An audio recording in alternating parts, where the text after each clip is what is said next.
اعوذ باللہ من الشیطان الرجیم بسم اللہ الرحمن الرحیم رب اشرح لی صدری ویسر لی امری واحلل عقدۃ من لسانی یفقہوا قولی رب یسر ولا تعسر وتمم بالخیر اللہم فقہنا فی الدین۔ انشاءاللہ آج ہم کریں گے سورہ آل عمران، اس کی آیات 56 سے لے کر 63 تک۔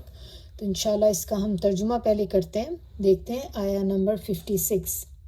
فَأَمَّا، فا ہے شروع میں، پس، اما اس کے معنی ہوتے ہیں لیکن، الذین وہ جنہوں نے کفروا کفر کیا، فَأُعَذِّبُهُمْ، فا ہے شروع میں، پس، اعذب عذاب دوں گا، ہم ان کو، عذاباً عذاب، شدیدہ سخت، فی میں، الدنیا دنیا، والآخرت اور آخرت، اور ما نہیں، لہم لیے ان کے، من کوئی، ناصرین مددگار۔ آیا نمبر 57۔ وَأَمَّا اور لیکن، الذین وہ لوگ جو، اب اگر آپ دیکھیں اوپر والی آیت میں اور اس آیت میں تو آپ دیکھیں کہ سیم ورڈنگ ہے، تو جب آپ اس کو یاد کر رہے ہوتے ہیں تو آپ کے لیے کتنا آسان ہو جاتا ہے کہ ایک آپ یاد کریں گے آپ کو دوسرا آٹومیٹکلی یاد ہو جائے گا۔ تو اوپر ہم نے پڑھا تھا، فرق صرف اتنا ہے کہ اس میں تھا فَأَمَّا اور یہاں پر ہے وَأَمَّا، تو ورڈ تو اما دونوں میں ہی ہے، تو شروع کا فرق ہے اور آگے الذین سیم ہے۔ تو وَأَمَّا اور لیکن، الذین وہ لوگ جو، آمنو ایمان لائے، وَعَمِلُوا اور عمل کیے، الصالحات نیک، فَيُوَفِّيهِمْ، فا ہے شروع میں، معنی ہوں گے پس، یوفی پورا دے گا، ہم ان کو، اجورہم صلہ ان کا، صلہ یا اجر بھی آپ کر سکتے ہیں، واللہ اور اللہ، لا نہیں، یحب دوست رکھتا یا محبت رکھتا، الظالمین ظالموں سے۔ آیا نمبر 58۔ ذالک یہ، نتلوہ ہم پڑھ کر سناتے ہیں اس کو، علیکا دو سے مل کے بنا ہے، علی اینڈ کا، علی کے معنی ہوتے ہیں پر، کاف زبر اینڈ پہ آتا ہے تو اس کے معنی ہوتے ہیں تجھ پر یا آپ، یہ دونوں میں سے کوئی بھی آپ کر سکتے ہیں، من سے، الآیاتی آیتیں، والذکری ذکر نصیحت کو کہتے ہیں، اور نصیحتیں، الحکیم حکمت والی۔ آیا 59۔ انا بے شک، مثلا مثال، عیسیٰ عیسیٰ علیہ السلام کی، عند نزدیک، اللہ کے، کمثلی جیسی مثال، آدم علیہ السلام کی، خلقہ اس نے پیدا کیا، ہو اسے، من سے، ترابن مٹی، ثم پھر، قال کہا، لہو اس کو، کن ہو جا، فیکون پس وہ ہو گیا۔ آیا نمبر 60۔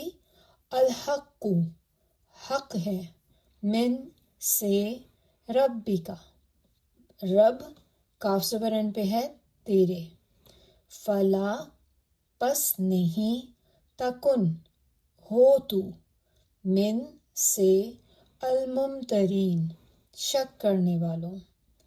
آیا نمبر 61۔ فمن پس جو، حاجہ جھگڑا کریں، کاف زبر اینڈ پہ ہے، تجھ سے، فی ہی اس میں، من سے، بعد، ما یہ کہ، جاءک آیا، تیرے پاس، من سے، العلم علم، فقل پس کہہ دیں، تعالوا آؤ ندعو بلائیں ہم ابناءنا بیٹوں کو اپنے و ابناءکم اور بیٹوں کو تمہارے و نساءنا اور عورتیں اپنی و نساءکم اور عورتیں تمہاری و انفسنا ہم خود بھی و انفسکم اور خود تم بھی ثم پھر نبتہل ہم دعا کریں فنجعل پس ہم بھیجیں لعنتا لعنت اللہ کی علی اوپر الکاذبین جھوٹوں کے۔ آیا نمبر 62 انا بے شک ہاذا یہ لہوا وہ القصص قصے ہیں یا بیانات ہیں الحق سچے و اور ما نہیں من کوئی الہ معبود الا مگر اللہ اللہ۔ آپ اللہ کے معنی مگر بھی کر سکتے ہیں اور سوائے بھی کر سکتے ہیں۔ و اور انا بے شک اللہ لہوا وہی العزیز عزیز یعنی کہ غالب الحکیم حکمت والا ہے۔ آیا نمبر 63 فَإِن پس اگر تولو وہ پھر جائیں فَإِنَّ تو بے شک اللہ علیم جاننے والا ہے بالمفسدین مفسدوں کو۔ چلیے انشاءاللہ اب ہم دیکھتے ہیں اس کی تفسیر۔ شروع کرتے ہیں بسم اللہ الرحمن الرحیم آیا نمبر 56 سے۔ 56 میں اللہ تعالیٰ ہمیں بتا رہے ہیں کہ جن لوگوں نے کفر کیا انہیں میں دنیا اور آخرت میں شدید عذاب دوں گا۔ دنیا میں اور آخرت میں دونوں میں، ایک جگہ نہیں دونوں جگہ پہ اللہ تعالیٰ کہہ رہے ہیں کہ میں شدید عذاب دوں گا اور کوئی بھی ان کی مدد کرنے والا نہ ہوگا۔ پچھلی آیت اگر آپ لوگوں کو یاد ہو کہ اس میں ہم نے دیکھا تھا کہ اللہ تعالیٰ کیا بات کر رہے تھے۔ اللہ تعالیٰ کہہ رہے تھے کہ میں ان اختلاف کرنے والوں کے درمیان قیامت کے روز عملی فیصلہ کروں گا۔ تو وہ جو فیصلہ کروں گا وہ فیصلہ اب اللہ تعالیٰ ان آیات میں بتا رہے ہیں، آیات 56 اور 57 میں۔ تو اللہ تعالیٰ کہہ رہے ہیں کہ جو تو انکار کرے گا، کفر کرے گا، انہیں دنیا میں بھی اللہ تعالیٰ سخت عذاب دیں گے اور اللہ تعالیٰ آخرت میں بھی سخت عذاب دیں گے۔ اور جو لوگ انکار کرنے والے تھے، کفر کیا ہوتا ہے؟ انکار کرنا۔ کفر شرک بھی ہوتا ہے، اللہ کے ساتھ کسی کو شریک ٹھہرانا، اور اسی طرح کفر کے معنی انکار کرنے کے بھی ہوتے ہیں، اللہ کا انکار کرنا، اللہ کے پیغمبروں کا انکار کرنا، اللہ کی کتاب کا انکار کرنا۔ تو یہ سارے لوگ جو اللہ کا انکار کرتے ہیں ان سب چیزوں کا، ان کو پھر کافر کہا جاتا ہے۔ تو ان کا اور پھر یہ کیا ہوگا؟ ایک تو یہ کہ سزا ہوگی، پھر ان کا کوئی مددگار بھی نہ ہوگا۔ اب دیکھیں کتنی بڑی ایک تو سزا خود ہے کہ اللہ تعالیٰ سزا دیں گے، پھر انسان کو امید ہوتی ہے کہ شاید کوئی مجھے ایسا مل جائے جو میری مدد کر دے۔ دنیا میں اگر آپ دیکھیں تو ہمیں ہوتا ہے نا، بعض اوقات انسان کسی پریشانی میں ہوتا ہے، کسی مصیبت میں ہوتا ہے، تو انسان کیا ڈھونڈتا ہے؟ انسان ڈھونڈتا ہے کوئی بندہ جو آپ کی اس ٹائم پہ مدد کر سکے۔ پھر آپ اپنے دوستوں میں دیکھتے ہیں کہ کون سی میری دوست ہے میری ہیلپ کر سکتی ہے، پھر رشتہ داروں میں انسان دیکھتا ہے، اور ان کو پھر اس وقت احساس ہوتا ہے کہ یہ کتنی ایک بڑی بلیسنگ ہوتی ہے کہ اگر آپ کو پریشانی کے ٹائم میں کوئی ایسا مل جائے جو آپ کی مدد کر دے۔ پھر آپ دیکھیں کہ ساری عمر پھر آپ کو اس کا احسان نہیں بھولتا۔ تو جس کے لیے اللہ تعالیٰ کہہ دیں کہ اس کو کوئی مددگار نہیں ہوگا۔ ہم پڑھتے ضرور ہیں لیکن کبھی آپ سوچیں اس بارے میں کہ کتنی دفعہ ہم اس پہ تدبر کرتے ہیں، کتنی دفعہ غور و فکر کرتے ہیں کہ وہ دن کتنا ہولناک ہوگا۔ کہ صحابہ کرام سنتے تھے وہ رونا شروع کر دیتے تھے جب قیامت کے بارے میں ہوتا تھا. ایون نبی صلی اللہ علیہ وسلم خود اتنا روتے تھے یہ صورتوں کو پڑھ کے، خاص طور پہ جز 30 کی جو 30ویں پارے کی جو صورتیں ہیں، سورہ تکویر ہے اور اس طرح اور بھی صورتیں اللہ تعالیٰ اس میں ہمیں جو بتائی ہیں، سورہ انشقاق ہے. یہ ساری صورتیں دیکھ کہتے ہیں نبی صلی اللہ علیہ وسلم بہت غمگین ہوتے تھے ان کو دیکھ کے، پڑھ کے، کہ کتنا سخت وہ دن ہوگا. لیکن ہمیں اس طرح سے خوف آتا نہیں ہے جس طرح سے آنا چاہیے ہمیں، کیونکہ جس دن ہمیں وہ خوف آ گیا نا دل میں، تب آپ دیکھیں کہ ہماری دل کی دنیا بدل جائے گی. پھر انسان ٹرانسفارم ہوتا ہے، تب آپ کہتے ہیں کہ میرا دل چینج ہو گیا ہے. ورنہ ہم ادھر سے سنتے ہیں، ادھر اپنے کاموں میں بیزی ہو جاتے ہیں، پھر سے وہی لائف، ہر چیز میں اسی میں ہم واپس آ جاتے ہیں، تو کچھ آپ کو فرق محسوس نہیں ہوتا. تو کبھی اکیلے میں جب آپ ہوں تو اس بارے میں سوچیں ضرور کہ ایک قیامت کا دن ہوگا، کتنا ہولناک وہ دن ہوگا کہ جب اس دن کوئی کسی کی مدد نہیں کرے گا، یہاں تک کہ آپ کے اپنے سگے بھی. ابھی ہم اولاد کے پیچھے آپ دیکھیں کہ زیادہ تر ماں باپ جو ہوتے ہیں بچوں کے پیچھے ان کی زندگی گھوم رہی ہوتی ہے. اور ہم بہت سے لوگوں کو جب کہتے ہیں کہ آئیں قرآن پڑھتے ہیں اکٹھے، ہم لوگ سیکھتے ہیں، تو کیا ایکسکیوز ہوتا ہے پاس؟ ہم کہتے ہیں ابھی بچے چھوٹے ہیں، یا یہ کہ ابھی ذمہ داریاں ہیں میرے اوپر، گھر کی، بچوں کی ہیں.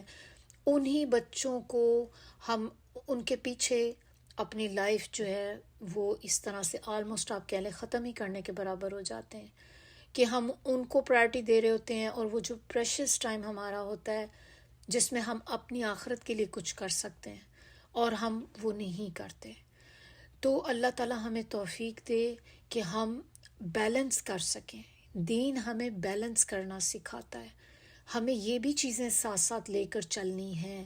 تو یہی اولاد قیامت کے دن پوچھے گی نہیں، نہ ماں باپ اولاد کو پوچھیں گے، نہ اولاد ماں باپ کو پوچھے گی.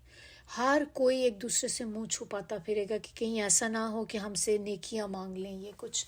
تو اس دن تو کوئی کسی کا مددگار نہیں ہوگا، ہر کسی نے اپنی تیاری خود کرنی ہے. اب آخرت کا عذاب تو ہم سب کو ایک ہے، پتہ ہے، اندازہ ہے کہ کیا ہوگا قیامت کے دن. اللہ نہ کرے کہ کوئی بھی جو بندہ اگر قیامت میں اس کے لیے ایسا لکھا جاتا ہے کہ وہ جہنم میں جائے گا، تو وہ پورے دن کی سختی جو قیامت کے دن کی ہوگی اس کو برداشت کرنے کے بعد پھر وہ جہنم میں چلے جائیں گے. اور جہنم میں بھی بہت طرح کے عذاب ہیں، ایک ہی طرح کا نہیں ہے. جیسے وہاں پہ ٹھنڈا بھی ایک عذاب ایسا ہے کہ جہاں پہ بہت سردی ہے، حالانکہ انسان کی عقل تسلیم نہیں کرتی اس چیز کو. کیسے ہو سکتا ہے کہ ہے وہ جہنم کی آگ لیکن اس کے اندر ہی ایک برف کی طرح بھی ٹھنڈی جگہ ہے. اتنی سرد ہے وہ جگہ کہ وہاں پر انسان ویسے ہی سردی سے ہی بندہ مر جائے. سردی کی بھی تکلیف آپ نے دیکھی کتنی زیادہ ہوتی ہے، فراس بائٹ ہو جاتے ہیں کبھی، کتنا پین فل ہوتا ہے وہ. تو اس کے بھی ڈفرینٹ عذاب ہیں. تو پھر دنیا کا عذاب کیا ہوگا؟ آخرت میں تو چلیں تھوڑا بہت ایک اندازہ ہے، دنیا کا عذاب یہ ہوتا ہے کہ اللہ تعالیٰ اس بندے کے دل کو سخت کر دیتے ہیں. اس کا دل جو ہوتا ہے نا، دل میں تنگی آ جاتی ہے. تنگی آنے کا مقصد کیا ہوتا ہے، کیا مطلب ہے اس کا کہ دل میں تنگی آ گئی؟ یعنی کہ اگر آپ کا دل کشادہ ہے، دل آپ کا کھلا ہے، تو جب آپ کو حق کی بات بتائی جاتی ہے، اللہ کی کوئی بات بتائی جاتی ہے، اللہ کا کوئی حکم بتایا جاتا ہے، تو وہ بات آپ کے دل پہ اثر کرتی ہے. لیکن جب آپ کا دل تنگ ہو جائے اور پھر آپ کو کوئی بات بھی بتائے اگر، تو وہ بات انسان کے دل میں نہیں جاتی. پھر ایسے ہی ہوتا ہے کہ جیسے سر کے اوپر سے گزرتی جا رہی ہے. اور یہ بھی اللہ ہی کی طرف سے پھر ہوتا ہے. اور کس وجہ سے؟ ہمارے گناہوں کی وجہ سے. ہم جو گناہ کرتے ہیں کنٹینیوسلی پھر ان پر قائم رہتے ہیں. یہ نہیں ہے کہ ایک دفعہ کر لیا. دیکھیں گناہ تو سب کر سکتے ہیں، تبھی تو اللہ تعالیٰ نے مغفرت کی دعائیں بتائی ہیں نا، کیونکہ انسان ہے، ظاہر سلپ ہو جائے گا. اور گناہ تو کبھی نہ کبھی انسان کوئی غلطی کر بیٹھتا ہے، کوئی انجانے میں بندہ کوئی ایسا کام کر بیٹھتا ہے جو گناہ کے اندر آ جاتا ہے. تو اسی کے لیے پھر ہمیں دعائیں بتائی گئیں کہ آپ کریں. تو یہ نہیں ہے کہ آپ کبھی گناہ نہیں کریں گے، گناہ کر سکتا ہے انسان، اللہ تعالیٰ ہم سب کو محفوظ رکھے. تو لیکن یہ ہوتا ہے کہ گناہ کو آپ ایک دفعہ ہو گیا پھر آپ اس کو بار بار پھر کرتے جائیں کہ کوئی بات نہیں معافی مانگ لیں گے، پھر کر لو کوئی بات نہیں، اللہ تعالیٰ نے ہمیں موقع دیا ہے نا، ہم توبہ کر لیں گے. پھر اس طرح نہیں ہوتا. پھر ایک وقت ایسا آتا ہے کہ اگر آپ کی یہی روش ہے، آپ اسی طرح کرتے ہیں، تو اللہ تعالیٰ انسان کے دل پہ مہر لگا دیتے ہیں. پھر آپ کا دل جو ہوتا ہے نا وہ سیلڈ ہو جائے گا، اب اس کے اندر کوئی چیز اثر نہیں کرے گی، نہ کوئی جائے گی چیز. پھر اور چیز کیا ہوتی ہے کہ اگر جو دنیا کے عذابوں کی ایک ہوتی ہے، ایک تو عذاب ہمیں پتہ ہے کہ کوئی آپ پہ آزمائشیں بڑی بڑی آنی شروع ہو جاتی ہیں، انسان کی ذلت ہوتی ہے، بے عزتی ہوتی ہے، آپ کی رسپیکٹ نہیں رہتی کہیں پہ بھی. پھر انسان کو ایک بے چینی بھی لگ جاتی ہے، بے سکونی ہوتی ہے اس کی زندگی میں. پھر انسان کی بہت ساری حسرتیں ہوتی ہیں. جیسے ہوتا ہے نا کہ انسان کو بہت سی چیزیں ایسی ہوتی ہیں، آپ کا اس پہ بھی دل آیا ہوتا ہے، اس پہ بھی آیا ہوتا ہے. تو ایک انسان وہ ہوتا ہے کہ جس کو ہر چیز کی حسرت محسوس ہو رہی ہوتی ہے. اب اس کے کمپیریزن میں آپ اس انسان کو دیکھیں کہ جس کو اللہ نے بہت زیادہ تو نہیں دیا، لیکن اس کے اندر قناعت ہے، کنٹینٹ ہے وہ. تو کیا ہوگا کہ پھر وہ جو تھوڑا بھی اللہ نے اس کو دیا ہے نا، وہ اس میں بھی خوش ہوگا. وہ کہے گا میرے اللہ نے مجھے بہت دیا ہے، جتنا بھی دیا ہے الحمدللہ اللہ کی حکمت ہے، لیکن جو دیا ہے وہ اس پہ خوش ہوتے ہیں. اور آپ سوچ رہے ہیں کہ پتہ نہیں یہ گزارا کیسے کرتے ہوں گے، ان کو دل نہیں کرتا ہمارا بھی بڑا گھر ہو، ہمارے پاس نیو گاڑی ہو، ہمارے پاس بھی ایسی چیزیں ہوں جو دوسروں کے پاس ہوتی ہیں. لیکن اگر آپ ان کو دیکھیں تو وہ بہت مطمئن ہوتے ہیں، بڑے سکون سے سوتے ہیں رات کو. تو یہ ساری چیزیں اللہ تعالیٰ کی رحمت ہیں. تو یہ حسرتیں، یہ بے چینی، بے سکونی، یہ بھی ایک طرح سے اللہ کی ایک پنشمنٹ کی فارم ہے. تو اگر کبھی ایسی چیزیں ہمیں فیل ہو رہی ہوں تو ہمیں اپنا جائزہ لینا چاہیے کہ کہیں ایسا تو نہیں کہ میں نے گناہ زیادہ کرنے شروع کر دیے. ایسا بھی ہوتا ہے نا بعض اوقات کہ انسان اللہ سے دور ہونا شروع ہو جاتا ہے. تو جب آپ کی اندر ایسی چیزیں آنی شروع ہو جائیں تو پھر آپ اپنے بارے میں سوچیں کہ میرا اور اللہ کا کنیکشن ان دنوں میں کیسا ہے. تو یہ ایک آپ کے لیے ایک چیک کرنے والی چیز ہے کہ آپ کو لگے تو انشاءاللہ پھر آپ دوبارہ سے اللہ کے قریب ہوں تو آپ کا وہ کنیکشن جو ہے اللہ کے ساتھ پھر سے ویسا ہو جائے گا. آیا نمبر 57. اب اسی طرح جیسے پیچھے والی آیت میں 56 میں ہم نے دیکھا تھا کہ اللہ تعالیٰ نے یہاں پر تو کافروں کا بتایا، تو آیا نمبر 57 میں اللہ تعالیٰ کہہ رہے ہیں کہ البتہ جو لوگ ایمان لائے اور انہوں نے اچھے اعمال کیے انہیں ان کا پورا پورا بدلہ دیا جائے گا، اور اللہ ظالموں کو پسند نہیں فرماتا. تو جو لوگ مومن تھے اور انہوں نے نیک کام کیے، سو اللہ تعالیٰ ان کو ان کے ایمان اور نیک کاموں کا ثواب دیں گے، بدلہ دیں گے ان کو، اور اللہ تعالیٰ ظالموں کو پسند نہیں کرتا. تو ظالم کون ہوتا ہے؟ یہ ہم پہلے بھی اس کو دیکھ چکے ہیں. ظالم اس کو کہتے ہیں جو کسی کا حق مارے، شرک کرنے والا. تو اگر ہم بھی ایسا کرتے ہیں کہیں کہ ہم نے جانے انجانے میں اگر کبھی کسی کا حق مار دیا ہے تو آپ دیکھیں کہ ہم نے بھی ظلم کیا.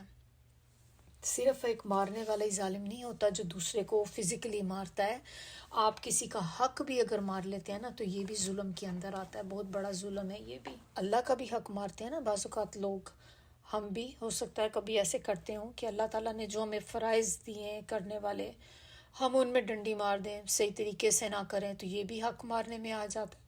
نماز کا اللہ تعالیٰ نے ہمیں بتایا ہے تو ہم نماز کو بھی اگر ٹھونگے مارتے پڑھتے ہیں، بس سر سے اتارنے والی بات کرتے ہیں، تو آپ دیکھیں کہ یہ بھی ایک طرح سے اسی چیز میں آ جاتا ہے کہ آپ اس کو پورا پورا نہیں دے رہے، آپ حق مار رہے ہیں اس چیز کا.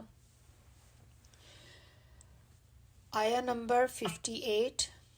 یہ آیت جو ہے نا اس میں اللہ تعالیٰ اپنے اس میں ایک تو ذکر اور حکمت کے بارے میں بتا رہے ہیں کہ ذکر اور حکمت سے بھرپور تذکرے ہیں جو ہم آپ کو پڑھ کے سنا رہے ہیں.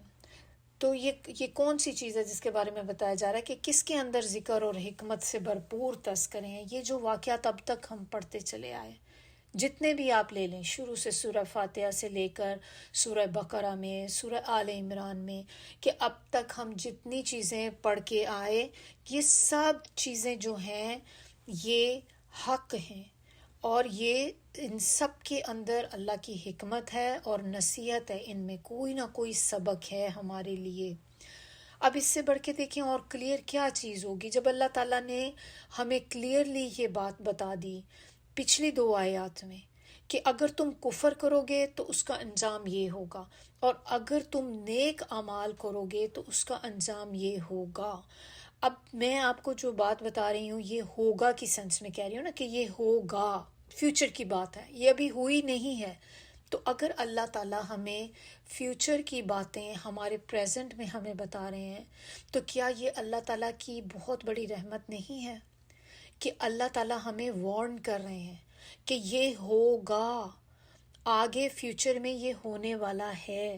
تو عقل مند لوگ جو ہوتے ہیں، جن کو کیا کہتے ہیں، اولو الالباب، عقل والے لوگ جو ہیں وہ ان نصیحتوں سے فائدہ اٹھاتے ہیں کہ اگر اللہ تعالیٰ کہہ رہے ہیں کہ اگر اس طرح سے جو بندہ کام کرے گا تو اس کا انجام یہ ہوگا، تو ان چیزوں سے ہمیں سبق سیکھنا چاہیے۔ اس کے باوجود بھی سارا کچھ کھول کھول کر جب اللہ تعالیٰ نے بتا دیا، پھر بھی اگر کوئی کفر پہ ہی مانے، کفر سے نہ ہٹے، اپنی منمانی کرے، تو کیا وہ قیامت کے دن یہ بات کہہ سکتا ہے کہ اللہ تعالیٰ نے مجھ پہ ظلم کیا، میرے ساتھ بہت ظلم ہو گیا؟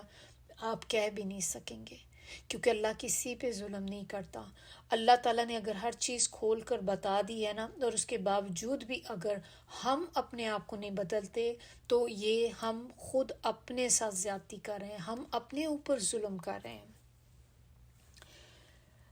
ذکر الحکیم جو اس آیت میں ہے نا، اس سے مراد قرآن ہے یہاں پہ، کہ یہ قرآن اللہ تعالیٰ نے ہمیں دیے جس میں بھرپور تذکرے ہیں، اور اس میں سارے جو قصے اللہ تعالیٰ نے بتائے، جو باتیں اللہ تعالیٰ نے بیان کی، یہ سب جو ہیں یہ ایک نصیحت ہے۔ اور ذکر کیا ہوتا ہے؟ ذکر کو اگر ہم دیکھیں، ذکر ہوتا ہے یاد دہانی، اور اسی میں نصیحت بھی آ جاتی ہے، شرف بھی آتا ہے اور عزت بھی آتی ہے، یہ سارے معنی ذکر کے اندر آ جاتے ہیں۔ پھر قرآن کیا ہے؟ قرآن وہ چیز ہے جس سے انسان کو یاد دہانی کرائی جاتی ہے، ریمائنڈرز دیے جاتے ہیں انسان کو کہ یہ کام کرو گے تو یہ ہوگا، اس طرح سے کام کرو گے تو تم جنت میں جاؤ گے، یہ والا کام کرو گے تو تم متقی بن جاؤ گے، اور اسی طرح منافقین، یہ ساری مثالیں بتا بتا کر اللہ تعالیٰ نے ہمیں اس لیے کلیئر کیا ہے تاکہ ہم اپنے آپ کو رکھ کے دیکھیں کہ ہم کس چیز پہ پورے اترتے ہیں۔ پھر پیغمبروں کے جو واقعات پچھلے سارے، اس سے ہمیں کیا پتہ چلتا ہے، اس سے ہم نے کتنی چیزیں ہمارے پاس سیکھنے کو ہیں۔ پھر یہ قرآن جو ہے، اس سے نصیحت ملتی ہے، اس قرآن سے انسان کا شرف بلند ہوتا ہے۔ آپ سب نے، ہو سکتا ہے آپ لوگوں نے اس کو محسوس کیا ہو کہ آپ کی زندگی قرآن کو شروع کرنے سے پہلے، یہ وہ قرآن کی بات نہیں میں کر رہی جو ہم سب پڑھتے ہیں، وہ تو ہم ایک پڑھتے ہی ہیں نا، ناظرہ تو بچپن سے ہی پڑھتے چلے آ رہے ہیں۔ ایک قرآن کو سمجھ کے پڑھنا ہوتا ہے جب آپ غور و فکر بھی کر رہے ہوتے ہیں۔ تو جب آپ نے قرآن کو غور و فکر کے ساتھ پڑھنا شروع کیا، کیا آپ کو اپنی زندگی میں کوئی چینج نظر آیا؟ کوئی بھی چینج؟ کیا آپ کو ایسا محسوس ہوا کہ اللہ تعالیٰ نے آپ کو کچھ لوگ ایسے عطا کر دیا آپ کی زندگی میں، کوئی ایسی دوستیں آپ کو مل گئیں جو آپ کے ساتھ بہت سنسیئر ہیں، ایسی دوستیں جو آپ کے ساتھ دین کی باتیں کرتی ہیں؟ کیا آپ کو ایسا محسوس ہوا ہے کہ اس قرآن کو عزت دینے کی وجہ سے آپ کی عزت میں اضافہ ہو گیا ہے؟ اور پہلے کی ہماری زندگی کیا تھی جب ہم اس قرآن کے ساتھ جڑے ہوئے نہیں تھے؟ اینڈ آئی ایم شیور کہ آپ سب نے اس کو کسی نہ کسی حد تک ضرور محسوس کیا ہوگا کہ اب آپ کسی چیز کی خواہش کرتے ہیں تو ابھی آپ نے کہیں بھی نہیں ہوتی کہ وہ چیز آپ کی پوری ہو جاتی ہے۔ اور بہت سے ایسے، اور بعض اوقات کیا ہوتا ہے کہ آپ کسی پریشانی سے گزر رہے ہوتے ہیں یا کوئی سوال ہوتے ہیں آپ کے دل میں، تو انسان جب قرآن کو پڑھتا ہے تو آپ کو انہی سوالوں کے جواب وہاں مل جاتے ہیں۔ اتنی حیرانگی ہوتی ہے بعض اوقات کہ کیسے ہے یہ کہ ادھر آپ کو آپ کے دل میں یہ ایک بڑی ایک پریشانی چل رہی تھی، ایک ڈاؤٹ تھا آپ کے دل میں کسی چیز کا، اور آپ نے ادھر قرآن کھولا اور آپ کو اپنی چیز کا جواب مل جاتا ہے۔ تو یہ قرآن ہے، اور یہ قرآن انسان کو اوپر لے جاتا ہے۔ دنیا میں بھی اور آخرت میں بھی. اسی قرآن کے بارے میں کہتے ہیں نا کہ قیامت کے دن اللہ تعالیٰ بولیں گے کہ یہ قرآن جو قرآن کو پڑھنے والا تھا دنیا میں، کہ اس قرآن کو پڑھنا شروع کرو. تو جب وہ بندہ قرآن پڑھنا شروع کرے گا تو وہ پڑھتا جائے گا جتنا قرآن اس کو آتا ہوگا. اور جیسے جس سپیڈ میں وہ دنیا میں قرآن پڑھتا تھا اسی سپیڈ میں وہ وہاں پر قرآن پڑھے گا. اور وہ جتنا قرآن پڑھتا جائے گا وہ ایک طرح سے سٹیئرز پہ چڑھتا جائے گا. سٹیئرز ہوں گی اور وہ درجات ہوں گے. تو آپ جتنا قرآن آپ کو یاد ہوگا آپ پڑھتے جائیں گے. جہاں پر آپ کا قرآن ختم ہو جائے گا وہ ہوگا آپ کا درجہ جو آپ کو ملے گا. تو اگر کوئی بندہ قرآن سلو پڑھتا ہے تو آپ دیکھیں کہ وہ چڑھتا جائے گا نا سیڑھیوں پہ، لیکن سلو پڑھے گا تو وہ بہت اوپر تک نکل جائے گا. تو اسی لیے جب آپ کوشش کریں کہ قرآن کو پڑھیں، سمجھ کر پڑھیں، اس کو آہستہ آہستہ پڑھیں اور تجوید کے ساتھ پڑھیں، کہ آپ دیکھیں کہ کوئی ایسا نہ ہو کہ آپ کوئی مسٹیک کر رہے ہوں. کوئی آپ کی دوڑ تو نہیں لگی ہوئی نا کسی کے ساتھ کہ سپیڈ آپ نے بڑھانی ہے قرآن پڑھنے کی، پھر اس میں غلطیوں کے بھی چانسز زیادہ ہوتے ہیں. تو قرآن کو تسلی سے پڑھیں، کیونکہ جب انسان قرآن پڑھتا ہے تو اللہ تعالیٰ اس کی طرف متوجہ ہو جاتے ہیں. تو اس وقت آپ اکیلی نہیں پڑھ رہی ہوتی، اللہ تعالیٰ آپ کو بہت توجہ سے سن رہے ہوتے ہیں آپ کے قرآن پڑھنے کو. آیا نمبر 59. بے شک عیسیٰ علیہ السلام کی مثال اللہ کے نزدیک آدم علیہ السلام کی مثال کی طرح ہے، جسے اللہ تعالیٰ نے مٹی سے بنایا، پھر اسے حکم دیا کہ ہو جا تو وہ ہو گیا. یہ آیت جو ہے نا یہ اس وقت کی ہے کہ جب وفد نجران آیا تھا، اور وفد نجران جو تھا یہ آیا تھا 9 ہجری میں. اور 9 ہجری کا جو ٹائم تھا، جو سال تھا، اس کو کہتے ہیں عام الوفود، یعنی کہ ایئر آف ڈیلیگیشنز. اس میں بہت سارے ڈیلیگیشنز آئے تھے نبی صلی اللہ علیہ وآلہ وسلم کے پاس. تو اسی میں ایک وفد نجران بھی تھا، اور یہ عیسائیوں کا وفد تھا. اور آپ صلی اللہ علیہ وسلم نے ان کو اسلام کی بات بتائی، اور ان کے بہت سے ایسے کچھ سوالات تھے، کچھ ان کی غلط فہمیاں تھیں. نبی صلی اللہ علیہ وسلم نے ان کے جواب دیے، ان کی غلط فہمیوں کو دور کرنے کی کوشش کی. تو اس سورہ کے شروع کا جو حصہ ہے، سورہ آل عمران کا جو بگننگ سارا پارٹ ہے اس کا، یہ ان کی انہی غلط فہمیوں کو دور کرنے کے لیے اتارا گیا تھا. اب ان کی غلط فہمیاں کیا تھیں جو نبی صلی اللہ علیہ وآلہ وسلم جس کو کلیئر کرنے کی کوشش کرتے تھے؟ ایک ان کی غلط فہمی تو سب سے بڑی یہ تھی کہ وہ کہتے تھے کہ عیسیٰ علیہ السلام اللہ کے بیٹے ہیں، نعوذ باللہ. اور وہ کہتے تھے ان کے پاس کیا ریزن تھی، دلیل اپنی دیتے تھے کہ اس لیے کیونکہ آپ تو خود ہی تو کہتے ہیں کہ یہ اللہ کا کلمہ ہے. تو اس سے وہ بات کہتے ہیں کہ اللہ کا کلمہ ہے تو اٹ مینس کہ وہ اللہ کا بیٹا ہے، جبکہ ایسی تو بات نہیں، اللہ کی تو کوئی اولاد ہی نہیں. تو یہ ایک بہت بڑی غلط فہمی تھی ان کی، اور وہ ان کو یہ سمجھتے ہی نہیں تھے کہ وہ بھی انسان تھے. عیسیٰ علیہ السلام کو وہ انسان نہیں سمجھتے تھے. تو اللہ تعالیٰ نے اس آیت میں، اب آپ نے ذہن میں یہ بات رکھنی ہے کہ یہ کن کو کہا جا رہا ہے.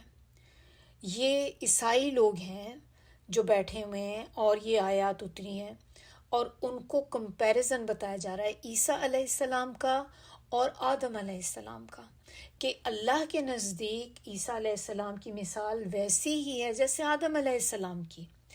اور کیا تھی، دونوں کو کیوں مثال میں کسی اور پیغمبر کو کیوں نہیں یوز کیا گیا، عیسیٰ علیہ السلام کے ساتھ آدم علیہ السلام کا کیوں ذکر آیا؟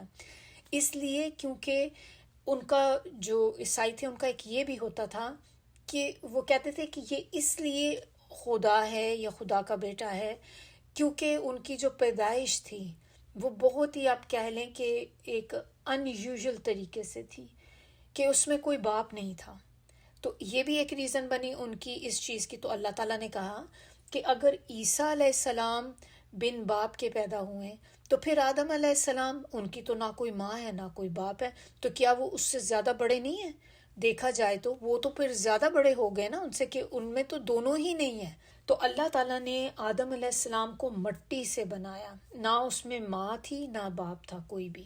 تو مٹی سے اللہ تعالیٰ نے بنایا، اور پھر اللہ تعالیٰ نے اس مٹی کا جو پتلا تھا، جو بت تھا جو بنایا، اللہ تعالیٰ نے کہا کہ ہو جا، اور وہ ہو گیا، اور وہ انسان بن گیا، چلنا پھرنا شروع کر دیا۔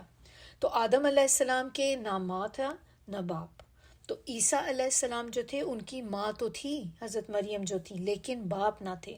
پھر اسی طرح حوا علیہ السلام، آپ ان کا دیکھیں کہ وہ ان کی کوئی ماں ہی نہیں تھی، اور وہ آدم علیہ السلام سے پیدا ہوئیں۔ اگر اللہ تعالیٰ آدم علیہ السلام کو بن ماں باپ کے پیدا کر سکتے ہیں، تو پھر کیا عیسیٰ علیہ السلام کو باپ کے بغیر نہیں پیدا کر سکتے؟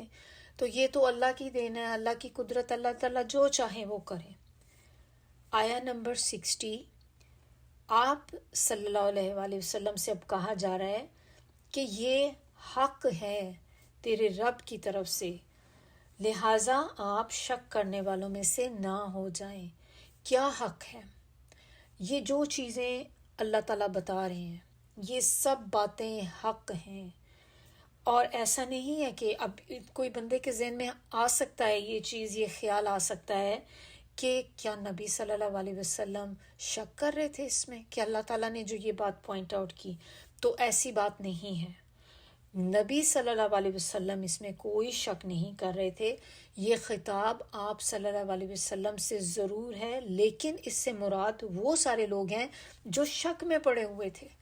تو یہ ایک طرح سے ایک طریقہ ہوتا ہے بات کرنے کا کہ آپ سم ٹائم بات کہتے کسی کو ہیں لیکن آپ نے سنانی کسی اور کو ہوتی ہے، آپ کنوے کرنا چاہ رہے ہوتے ہیں وہ میسج کسی اور کو۔ تو یہ وہی طریقہ ہے، وہی سٹائل ہے کہ اس میں نبی صلی اللہ علیہ وسلم کو تو مخاطب کیا جا رہا ہے، لیکن ان کے ذریعے یہ بات دوسرے لوگوں تک پہنچائی جا رہی ہے کہ ہر وہ بندہ جو اپنے اندر اس بات میں شک کرے کہ شاید اللہ کے علاوہ کوئی اور بھی خدا ہے، کوئی اور بھی ہے ایسا جو اللہ کی طرح، یا آپ کہہ لیں جیسے اللہ تعالیٰ ہماری دعائیں کو سنتا ہے، تو کوئی اور بھی ایسا ہے جو ہماری دعائیں قبول کرا سکتا ہے یا کر سکتا ہے، ہماری حاجتوں کو پورا کر سکتا ہے۔ تو اس میں یہ بات ایک بہت کلیئر میسج ان سب کو دیا جا رہا ہے۔ پھر یہاں پر ایک بات یہ بھی بتائی جا رہی ہے جو اس آیت سے ہمیں پتہ چلتی ہے کہ اللہ تعالیٰ نے کہا کہ یہ تیرے رب کی طرف سے حق ہے۔ تو پھر حق کیا ہوتا ہے؟ سچی، کسی بھی سچی چیز کو کہتے ہیں، کوئی بھی سچ ہو جو، اور حقیقت کسی چیز کی، تو پھر اس کی سورس کہاں سے آ رہی ہے؟ تو اس آیت سے ہمیں پتہ چل رہا ہے جو اللہ تعالیٰ کہہ رہے ہیں کہ یہ حق ہے تیرے رب کی طرف سے، تو اس کی سورس جو ہے وہ اللہ کی طرف سے ہے، اللہ ہی ہے جو حق کو بیان کرنے والا ہے۔ اور اللہ تعالیٰ کی طرف سے اور ہمیں کہاں سے ملتا ہے حق جو ہے، سچی بات، صحیح بات اگر آپ نے جاننی ہے دین کے بارے میں، قرآن سے۔ قرآن ہے، حدیث ہے، یہ وہ چیزیں ہیں جو صحیح سورس آف نالج ہیں، جہاں سے آپ کو یہ باتیں پتہ چلتی ہیں۔ اور حق کو معلوم کرنے کے لیے کسی اور کی طرف رجوع نہ کرو، صرف اور صرف اللہ کی طرف رجوع کرو، کیونکہ اللہ ہی نے ہمیں یہاں بتا دیا کہ یہ حق جو ہے یہ میری طرف سے ہے، تو اللہ نے حق دیا ہے سارا، تو پھر ہم کسی اور کو اللہ کے ساتھ شریک نہیں کر سکتے کہ اب ہم یہ باتیں معلوم کرنے کے لیے کسی اور کے پیچھے جانا شروع کر دیں کہ آپ بھی ہماری جو ہے یہ بات ہمیں بتا دیں، آپ ہمیں ہر چیز کلیئر کر دیں۔ تو ہمیں قرآن کی طرف جو ہے وہ پلٹنا چاہیے، جب بھی کوئی بات، کوئی ڈاؤٹ ہو، کوئی کنفیوژن ہو تو اس کو قرآن سے دیکھنے کی کوشش کریں، پھر نبی صلی اللہ علیہ وسلم کی احادیث سے دیکھنے کی کوشش کریں۔ آیا نمبر 61، یہ والی جو آیت ہے نا، اس کو کہتے ہیں آیت مباہلہ۔ جیسے ہم نے سورہ بقرہ میں بھی دیکھی تھی آیت دین، اسی طرح یہ آیت مباہلہ ہے۔ اور مباہلہ کیا ہوتا ہے اس کو ہم ابھی دیکھتے ہیں تھوڑی دیر میں، پہلے ہم اس آیت کا اس کے ترجمہ دیکھ لیں۔ تو جو کوئی تم سے جھگڑا کرے یا بحث کرے، تکرار کرے اس معاملے میں، کس معاملے کی بات ہو رہی ہے؟ عیسیٰ علیہ السلام کی حقیقت کے بارے میں، اس کے بعد کہ آپ کے پاس حقیقی علم آ گیا، تو آپ صلی اللہ علیہ وسلم آپ کہہ دیں کہ ادھر آؤ، ہم اور تم اپنے اپنے بچوں کو اور اپنی اپنی بیویوں کو بلاتے ہیں، اور ہم خود بھی آئیں اور تم بھی آؤ، پھر اللہ سے گڑ گڑا کر دعا کریں کہ جو جھوٹا ہو اس پر اللہ کی لعنت ہو۔ تو فمن یہاں پر جو شروع میں آیا نا اس آیت کے، اس سے مراد ہے یہاں پر وفد نجران کی۔ تو وفد نجران جو تھا یہ آیا ہوا تھا نا، جس کے ساتھ نبی صلی اللہ علیہ وسلم ان کو باتیں بتا رہے تھے۔ تو اب ہوا کیا تھا، اس کا شان نزول کچھ اس طرح سے ہے کہ یہ وفد نجران عیسیٰ علیہ السلام کے بارے میں ہم نے جیسے دیکھا کہ غلط عقائد رکھتے تھے، اور پھر نہ صرف یہ کہ وہ غلط عقیدہ تھا ان کا، پھر وہ اس کو سپورٹ بھی کرتے تھے، اس پہ بحث کرنے لگ گئے نبی صلی اللہ علیہ وسلم کے پاس۔ تو ان کے ساتھ آرگیومنٹ شروع ہو گئی، تو نبی صلی اللہ علیہ وسلم نے ان کو دلائل بھی دیے، لیکن وہ پھر بھی نہیں مانے۔ اس کے باوجود بھی اپنی ہٹ دھرمی پہ رہے، یہ آیات بھی اتری، آیات بھی پڑھ کے سنائی، لیکن وہ کسی چیز پر نہیں آ رہے تھے۔ جب ہر چیز نبی صلی اللہ علیہ وسلم نے اپنی طرف سے ان کو قائل کرنے کی کوشش کی، ہر چیز ان کو کلیئرلی بتا دی، پھر بھی وہ بحث سے باز نہ آئے، تو اس پر یہ آیت نازل ہوئی۔ اور اللہ تعالیٰ نے پھر اس آیت میں بتایا کہ اے نبی صلی اللہ علیہ وسلم اب آپ نے کیا کرنا ہے۔ تو وہ ہم نے جو ابھی اس آیت میں دیکھا کہ اللہ تعالیٰ کہتے ہیں کہ پھر آپ ان سے یہ کہیں کہ آپ بھی اپنے بچوں کو، بیویوں کو لے کر آئیں، اور ہم بھی لے کر آتے ہیں، اور آپ خود بھی آئیں اور ہم بھی خود آئیں گے، اور ہم آ کر ایک جگہ پہ بیٹھ کے تو دعا کرتے ہیں اللہ تعالیٰ سے۔ اور اس میں یہ بھی ہوا تھا کہ جب ان کی آپس میں بات ہو گئی تو نبی صلی اللہ علیہ وسلم اگلے دن جس جگہ پہ جو بھی جگہ مقرر ہوئی تھی وہ وہاں پر پہنچ گئے، اور انہوں نے اپنے ساتھ حضرت علی، حضرت فاطمہ، حضرت حسن، حسین ان کو بھی لے لیا۔ تو یعنی کہ اپنے پوری فیملی کے ساتھ نبی صلی اللہ علیہ وسلم وہاں پر پہنچ گئے، اور پھر عیسائیوں سے بھی کہا کہ تم بھی اپنے سارے اہل و عیال کو بلاؤ، اور پھر ہم سب مل کر جھوٹے پہ لعنت اور اس کی بد دعا کرتے ہیں۔ تو پھر عیسائیوں نے آپس میں مشورہ کیا۔ انہوں نے جب آپس میں مشورہ کیا تو ان میں نا کوئی ایک بڑا عقل مند قسم کا بندہ تھا، اس نے کہا کہ یہ دیکھو، ہم نے ان کو دیکھا ہے، یہ ویسے ہی پیغمبر لگتے ہیں جن کا ذکر ہماری کتاب میں ہے، تو ہم ان کے ساتھ ہمیں یہ کام نہیں کرنا چاہیے کہ یہ جس چیز کی طرف ہمیں دعوت دے رہے ہیں، اگر ہم نے یہ کام کر لیا، اور اگر یہ وہی نبی ہیں جن کا ذکر قرآن کے اندر ہماری کتابوں کے اندر ہے، تو پھر آپ دیکھیں کہ اس کے بعد نہ ہم بچیں گے اور نہ ہی ہماری نسلوں میں سے کوئی بچے گا۔ تو یہ جب انہوں نے بات آپس میں سوچی تو انہوں نے پھر اس چیز سے انکاری ہو گئے، کہتے ہیں کہ نہیں، ہم مباہلہ نہیں کریں گے۔ انہوں نے اس سے پیچھے ہٹ گئے، تو انہوں نے انکار کر دیا کہ ہم نہیں کر سکتے۔ تو مباہلہ ہوتا کیا ہے؟ مباہلہ اس کے ایکچول معنی ہے دو فریقوں کا ایک دوسرے پہ لعنت یعنی کہ بد دعا کرنا۔ تو مطلب یہ ہے کہ جب دو فریقوں میں کسی معاملے کے حق یا اس کے باطل ہونے میں کوئی اختلاف ہو اور دلائل سے وہ ختم ہوتا نظر نہ آتا ہو، تو پھر دونوں کیا کریں گے؟ وہ دونوں فریق اللہ کے یہاں دعا کریں گے، گڑ گڑا کے دعا کریں گے، اور پھر کہیں گے کہ یا اللہ، ہم میں سے جو جھوٹا ہے اس پہ لعنت فرما۔ اور یہ ایک بہت ہی سیریس چیز ہے، بہت سخت چیز ہے کہ آپ دیکھیں کہ اللہ تعالیٰ کے ساتھ اس طرح سے پہلے آپ دعائیں مانگ رہے ہیں، اور پھر یہ کہ اللہ تعالیٰ جو جھوٹا اس پہ لعنت ہو۔ یہ تو کوئی بھی بندہ جس کو عقل نہ بھی ہو تو وہ بھی کہے گا کہ نہیں بھی، میں تو نہیں اس معاملے میں پڑھتا کہ یہ تو کوئی پتہ نہیں لگ ہی جائے میرے پہ۔ تو یہ ہوتی ہے وہ چیز۔ اور اس پہ جب عیسائیوں نے اس چیز سے گریز کیا، انہوں نے کہا کہ نہیں، یہ تو بہت رسکی چیز ہے، اگر یہ نبی ہوئے تو ہماری تو نسلیں بھی تباہ ہو جائیں گی، ہم اس سے باز آئے، یہ ہم نہیں کریں گے۔ تو پھر انہوں نے آگے سے نبی صلی اللہ علیہ وسلم سے کہا کہ ہم نے مباہلہ تو نہیں کرنا، لیکن آپ اپنے دین پہ رہیں، ہم اپنے دین پہ رہتے ہیں۔ آپ ایسا کریں کہ اپنا کوئی امین ہمارے ساتھ بھیج دیں، ہم جزیہ عطا کر دیں گے۔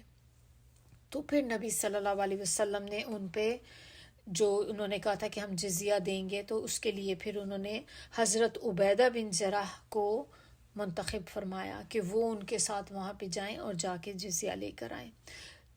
تو یہ کیا ہوتا ہے جزیہ؟ یہ بیسکلی جو اس ٹائم میں نان مسلمز ہوتے تھے نا، تو ان کو 3 آپشنز دیے جاتے تھے. ان کو کہا جاتا تھا، سب سے پہلے تو ان کو دین کی طرف بلایا جاتا تھا، ان کو دعوت کیا جاتا تھا، اور ان کو اسلام کی دعوت دی جاتی تھی کہ وہ مسلمان ہو جائیں. تو ان کے پاس 3 یہ آپشن تھے کہ یا تو مسلمان ہو جائیں.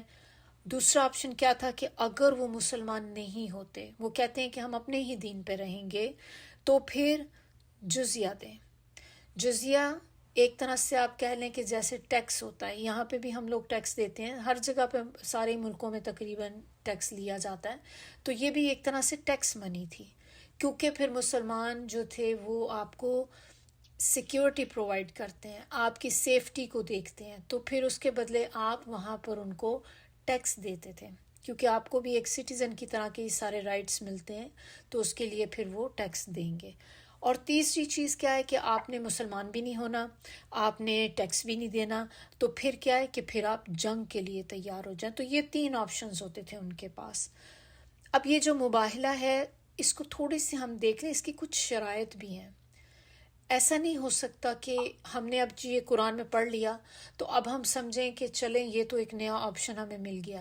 آپ کی کسی کے ساتھ لڑائی ہوئی، کسی کے ساتھ آپ کی کوئی بحث ہو گئی، تکرار ہو گئی، تو اس میں اب آپ بھی جا کے کہیں کہ چلو بھئی میں نے تو چونکہ اب یہ قرآن میں پڑھ لیا کہ ہم مباہلہ کرنا ہے، چلو ابھی مباہلہ کرتے ہیں. اب بیٹھتے ہیں ہم سارے، بیٹھ کے اللہ کے آگے گڑ گڑا کے دعا کرتے ہیں اور ایک دوسرے پہ لعنت کرتے ہیں. ایسے نہیں کر سکتے.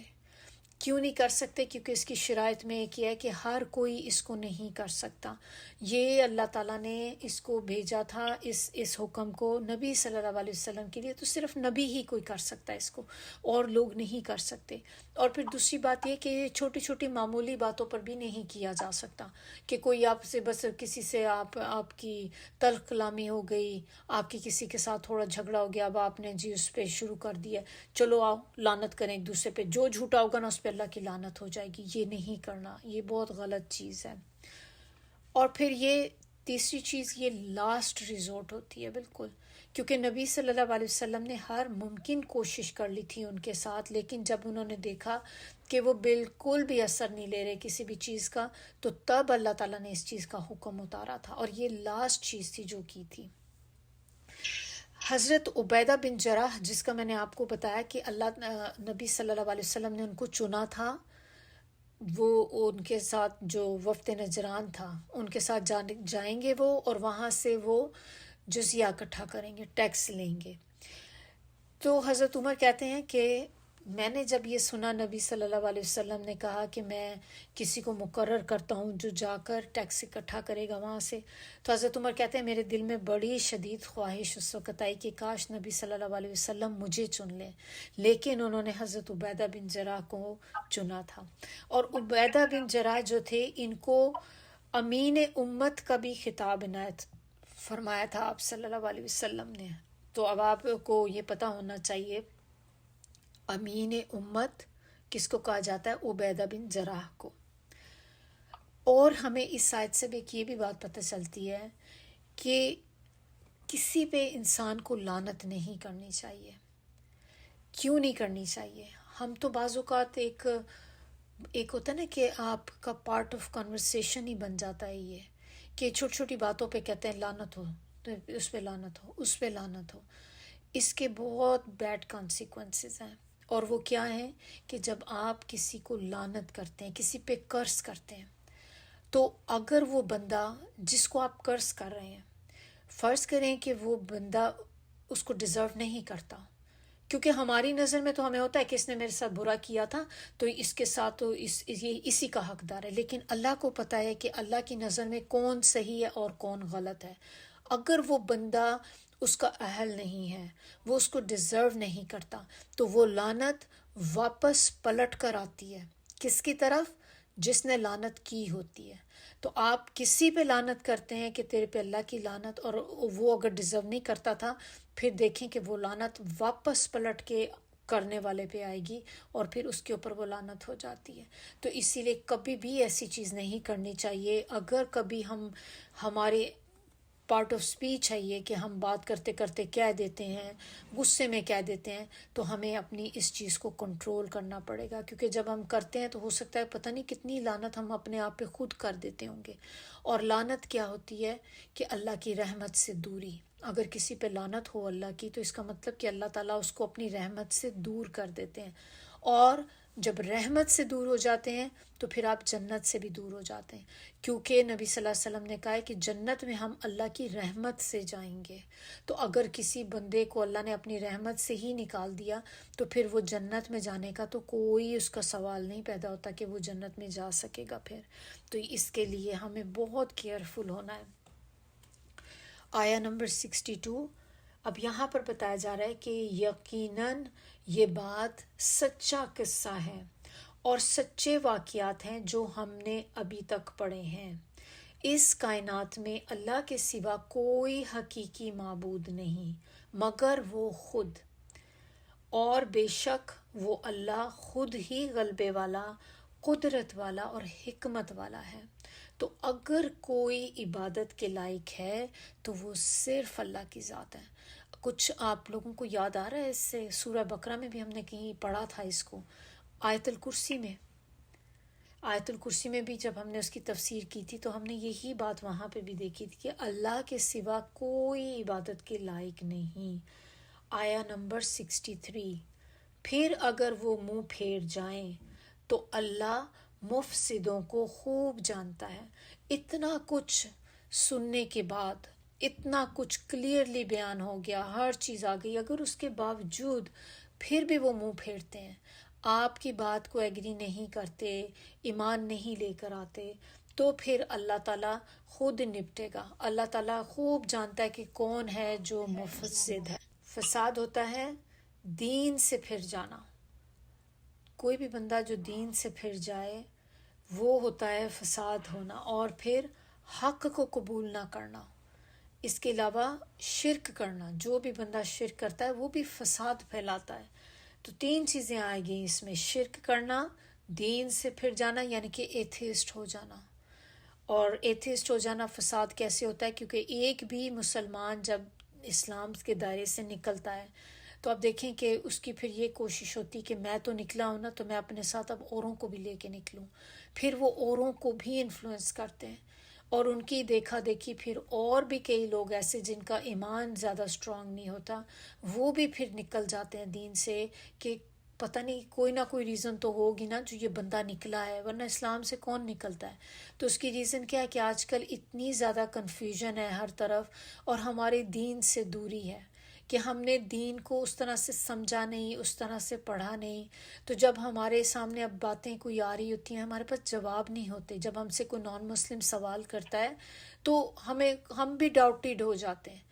جب آپ سے کسی دین کے کوئی بارے میں پوچھتے ہیں کہ بھئی مردوں کی آپ کے دین میں تو سنا ہے کہ 4 شادیوں کی اجازت ہے، پھر بندہ ایک دم چپ ہو جاتا ہے کہ ہاں تھوڑا سا لگتا تو ہے کہ تھوڑی زیادتی ہو رہی ہے، لیکن ہاں پتہ نہیں کیوں۔ پھر آپ بعد میں آئیں، آپ کو خود سوچتے رہتے ہیں کہ واقعی ایسے کیوں ہیں؟ عورتوں کی تو بہت زیادہ، ہماری جیسے قرآن میں بندہ کہتا ہے کہ عورت کے لیے تو گواہی بھی نہیں ہے، کہ 2 عورتیں ہوں گی تو گواہی دیں گی، مرد کی تو ایک ہی گواہی ہے۔ جبکہ ہم ڈیٹیل میں اب جب چیزوں کو پڑھتے ہیں تو ہمیں اندازہ ہوتا ہے کہ اس میں ہر چیز میں اللہ کی حکمت ہے، لیکن جب آپ نے قرآن کو نہیں پڑھا ہوتا پھر یہ باتیں آپ کو سمجھ نہیں آ رہی ہوتی۔